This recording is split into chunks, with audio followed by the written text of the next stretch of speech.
There lived in Greece in ancient times a young maiden whose name was Arachne.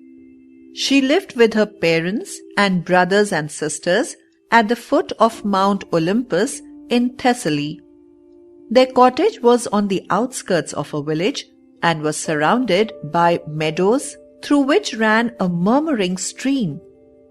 When the sun shone bright, Arachne would walk along the banks of the stream. Arachne, who was the youngest, was different from her other siblings. She was dreamy and quiet. When she wandered away into the fields, she would watch the dragonflies flying in the sun. When the light fell on them, their wings flashed with all the colors of the rainbow, and Arachne would clasp her hands in joy. She was charmed with the delicate foliage of the trees and with the pine trees that stood up stiffly against the blue sky, and she would sit and gaze for hours at the stately daffodils that grew in the green grass during early spring and at the blue irises that fringed the river's brink. The time came when Arachne was old enough to begin work. First, she was given yellow flax to spin. She was not interested in her task and was always glad to escape into the fields. Next, Arachne was taught to work on a loom and to weave and to make bright patterns in her cloth. At once, she began to love her work and would sit at it as long as the daylight lasted.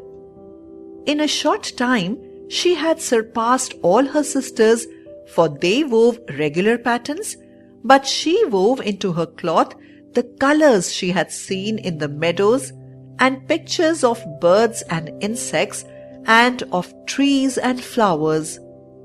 Her fame spread through all the land of Thessaly, and strangers came from near and far to admire her work. Never before had anyone seen such wonderful skill. But alas, Arachne became proud. She knew that no one could equal her in weaving, and when a visitor's praises did not please her, she would become angry. Soon her pride grew so great that she began to think that even the gods had never seen anything so fine as her work. The foolish boasting came to the ears of Athene, the goddess of the arts, who sat spinning in her cloudy home on Olympus. Wishing to see for herself the maiden's work, of which such wonderful stories were told, Athene went to visit Arachne in her parents' cottage dressed as an old woman. Athene entered Arachne's chamber, where she found the girl sitting at her loom with pieces of cloth and tapestry around her. The goddess examined these, while Arachne talked in her usual manner, pointing out how beautiful they were and boasting of her skill. "They are indeed lovely in color and pattern," said Athene. "But I think that you, Arachne, should let your visitors discover for themselves how beautiful they are." "I wish," she exclaimed, "that I could have a trial of skill with Athene. I believe that I could beat the goddess herself. There is not and there never was anyone who could weave as I can." At the sound of these words, the old woman's form changed. "Proud girl," said Athene, "as you wish, so it shall be. We will weave, and it shall be seen by all whose skill is greater." They set to work, each at her loom, and wove.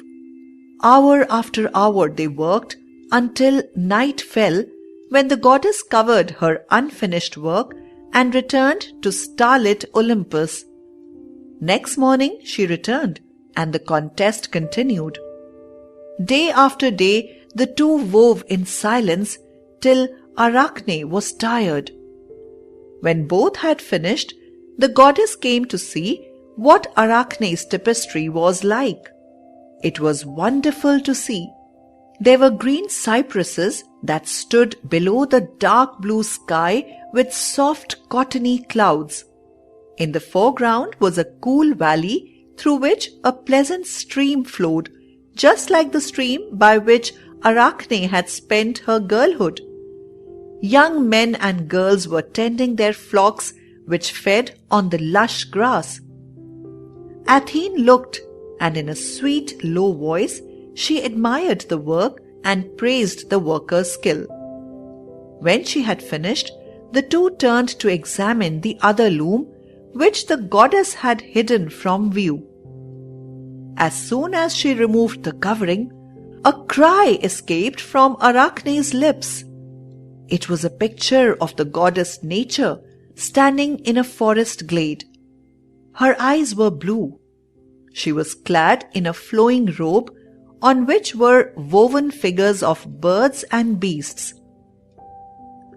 Flowers sprang below her feet, and before her advanced in pairs all the creatures of the world, stretching in a never-ending line to the dim distance. But whereas Arachne's tapestry showed wonderful skill in drawing and color, Athene's every bird and beast and flower seemed alive, while above the head of Nature was a golden halo, from which shone a light that filled the room with radiance. Arachne looked and saw, and was filled with shame when she thought of her boastings. In despair, she hid her face in her hands. She remained thus for a long while, and at last looked up. The goddess had vanished, and her wonderful tapestry with her. Arachne promised herself that she would never boast again.